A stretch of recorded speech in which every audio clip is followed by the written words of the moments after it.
मैं झंझट हूं विरासत में मिली है शायरी मुझको।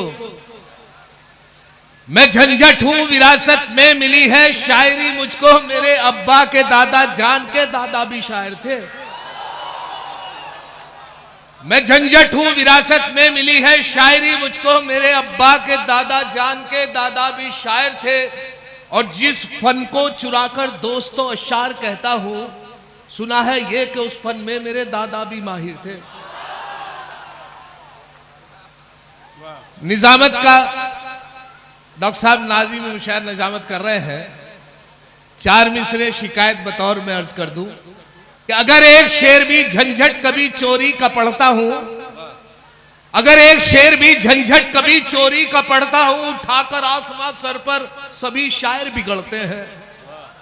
अगर एक शेर भी झंझट कभी चोरी का पढ़ता हूं, उठाकर आसमां सर पर सभी शायर बिगड़ते हैं। मगर इन नाज़िम आला को कोई कुछ नहीं कहता जो दौराने निजामत दूसरों के शेर पढ़ते हैं। क्या कहने। और लंबी तवील फहरिस्त है, इस वजह से इजाजत दी कि कम पढ़ा जाए, लेकिन बहुत से मुशायरों में ऐसा होता है कि जब ज्यादा फहरिस्त होती है। बहरहाल एक मुशायरे में बिल्कुल ऐसे हुआ कि किसी को इजाजत नहीं थी कि मुकामी शायर पढ़े, लेकिन एसडीएम साहब थे, उनका हुक्म था कि मेरा भतीजा शायरी करता है। और वो शायर नहीं था, लेकिन किसी की गजल पढ़ता था, कहला मेरा भतीजा जरूर पढ़ेगा। पाबंदी थी, लेकिन एसडीएम साहब का हुक्म था। उनके भतीजे ने एक रात पूरे दिन एक गजल किसी की गजल लेके पूरे दिन याद की। कुछ याद हो गई और कुछ उसने सोचा जहां भूलूंगा वो पर्चे का सहारा ले लूंगा। उसने इस यकीन के साथ अपनी पैंट की जेब में रख लिया। इत्तेफाक ये हुआ जब वो कपड़े चेंज करके आया, बदल के आया, तो खूंटी पे पैंट रह गई, उसी में पर्चा रह गया। अब परेशानी ये थी कि कुछ उसके याद थी गजल, लेकिन उसे था कि शायद मेरे पैंट की जेब में है। जैसे उसने मिसरा उला उठाया मतले का, और दूसरा मिसरा भूल गया, तो उसने तलाश किया, नहीं मिला। तो देखे क्या कैफियत थी उस मुशायरे की, आप भी मजा ले। बुलाया नाज़िम मुशायरा ने, खड़ा हुआ तो उसने पहला मिसरा उठाया।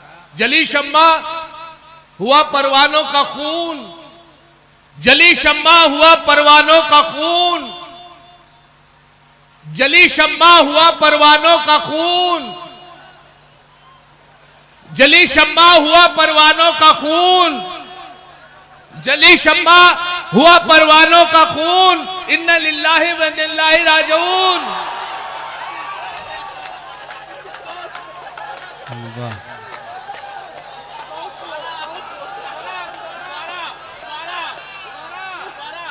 और देखें साहब, मैं सुनाता रहूंगा कि अभी मैं हाजिर हुआ हूं। मेरे साथ कहीं ना कहीं कोई ना कोई झंझट हो जाता है, और जहां भी जाता हूं कोई ना कोई झंझट हो जाता है। जब मैं हाजिर हुआ तो लखनऊ जैसे उतरा तो बहुत खूबसूरत गाड़ी मेरे सामने से गुजरी, बहुत खूबसूरत अच्छी गाड़ी, नया मॉडल और बड़ा नई। तो जब गाड़ी गुजरी तो उसके पीछे एक स्लोगन लिखा हुआ था। गाड़ी सामने से गुजरी, पीछे एक स्लोगन के सावन को आने दो। अब अच्छा लगा, कोई ना कोई स्लोगन गाड़ी के पीछे। मैं पढ़ ही रहा था कि गाड़ी के पीछे लिखा हुआ सावन को आने दो, खूबसूरत गाड़ी है। तो पीछे से एक ट्रक आया, जब भी मेरे देखते देखते एक जोरदार टक्कर उस गाड़ी पे मारी।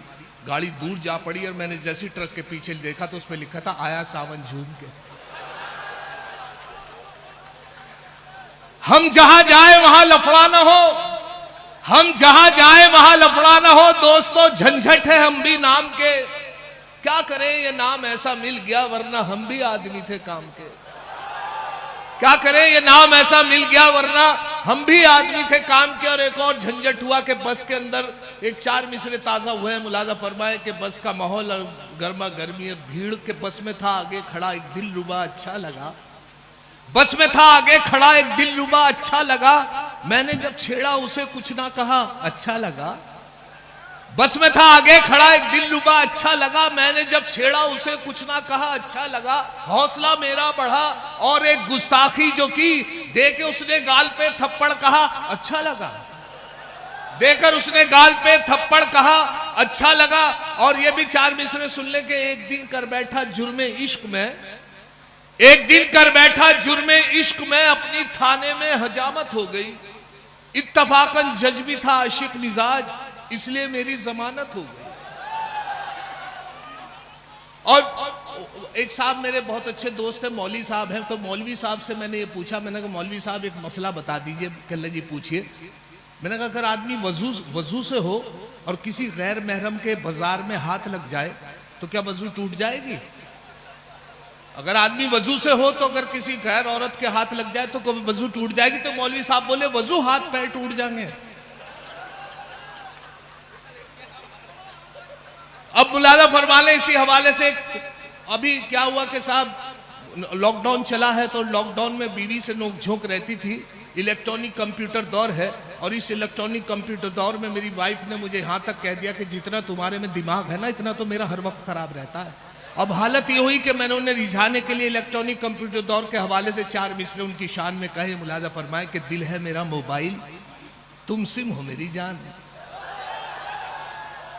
दिल है मेरा मोबाइल, तुम सिम हो मेरी जान, है लाइफ टाइम रिचार्ज ये मोबाइल हमारा। दिल है मेरा मोबाइल, तुम सिम हो मेरी जान, है लाइफ टाइम रिचार्ज ये मोबाइल हमारा। वो बोली अगर सच है तो बस इतना बता दो, मोबाइल डबल सिम तो नहीं है तुम्हारा। दिल है मेरा मोबाइल, तुम सिम हो मेरी जान, है लाइफ टाइम रिचार्ज ये मोबाइल हमारा। वो बोली अगर सच है तो बस इतना बता दो, मोबाइल डबल सिम तो नहीं है ये तुम्हारा। और ये भी एक बहुत पुरानी कहावत है 100 सुनार की।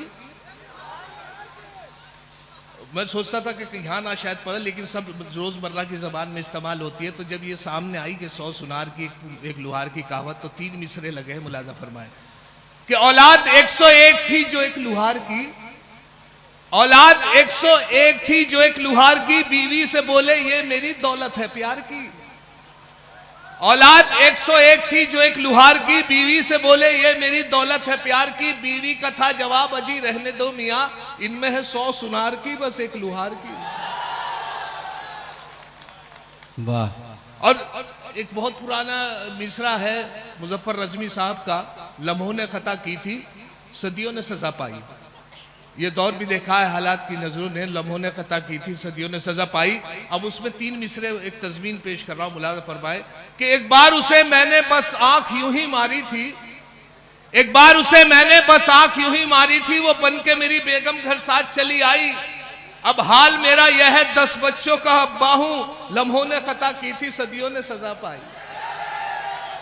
वो ये कि साहब हकले से मुताल्लिक एक आपको सुना रहा हूं। वो ये कि अच्छा पहले ये बात छोटी सी सुन लीजिए कि हकला जो होता है बड़ा सीधे किस्म का आदमी होता है, हर जगह मिल आप लोगों के बीच भी होगा। हकला जो होता है साफ बिल्कुल सही बात यह कि वो सीधा आदमी होता है। वजह उसकी होती है कि वो अपनी बात पूरी नहीं कह पाता, और जब अटक जाता है तो दूसरा आदमी उसकी बात पूरी करता है कि शायद ये बिल्कुल मेरे साथ ऐसे हुआ। जो मुझे आइडिया मिला, मेरे एक दोस्त है वसीम भाई, मेरे साथ रहते हैं, वो हकला के बोलते हैं, उनसे मुझे आइडिया मिला हकला कैसे बोलता है। सीधे इतने हैं कि चौराहे पे उनका झगड़ा हो गया। मैंने देखा भीड़ है, तो भीड़ देख के मैं पहुंचा तो देखा वसीम भाई बिल्कुल खामोश खड़े हुए हैं, और जिनसे झगड़ा हुआ वो बदस्तूर गाली दिए चला जा रहा है। वो आदमी बदस्तूर गाली दिए चले जा रहा है। मैं दोस्त होने के नाते उनकी हौसला अफजाई के लिए मेरा फर्ज बनता था। मैंने कहा वसीम भाई आप भी गाली दो। वसीम भाई ने गाली दो यार, मैं खड़ा हूं घबरा। वसीम भाई ने गाली नहीं दी, एक तरफ को चल दिए। मैं उनके साथ साथ अगले चौपले पे, अगले चौराहे पे जाके उनकी आवाज निकली कि उल्लू उल्लू उल्लू उल्लू उल्लू का अट्ठा। मैंने कहा झगड़ा वहां हुआ, गाली यहां दे रहे हो, अब वो क्या सुन रहा है तुम्हारी बात? और जब मैं आपके साथ था तो घबराने की क्या बात थी? क्या लगे ये बात नहीं है। मैंने फिर कह लगे शुरू तो वहीं करी थी, निकली यहां।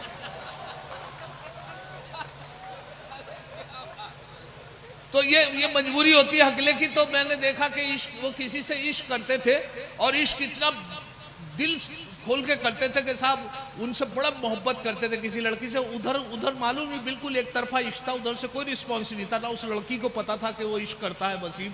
अब सड़क छाप और वो हकला आदमी कौन उससे इश्क करता। लेकिन जब देखा हद हो गई है, 2-3 महीने गुजर गए हैं, तो वो उनके घर पहुंच गए। और घर पहुंचने के बाद उनके वालिद साहब से इजहार कर दिया इश्क का। तो उनकी जो पिटाई की उनके भाइयों ने, उनके वालिद साहब ने, 15 दिन तक वो गायब रहे। जब 15 दिन बाद मिले तो मैंने पूछा वसीम भाई इश्क कैसा चल रहा है? तो बताने लगे कि इजहार आरज़ू पे मैं पीटा गया अलग है। इजहार आरज़ू पे मैं पीटा गया अलग, और बालों का मेरे सर से सफाया हुआ अलग।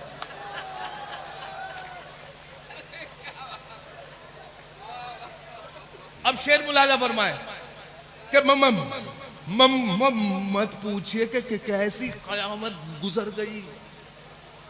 मत पूछिए कि कैसी गुजर गई। मत पूछिए कि कैसी कयामत गुजर गई भाई, जब उसका मुझको पकड़ ले गया अलग। अच्छा, एक शेर और इसमें इजाफा हुआ था कि कुछ शायरों की हकीकत इस शेर में सुन लीजिए कि मत पूछिए कि कैसी कयामत गुजर गई भाई अलग। अब शेर के दो पार्ट के में बीच में ऐसा फंसा के बस दो पार्ट के में बीच में ऐसा फंसा के बस बीवी अलग है, पीसती है दिलरुबा।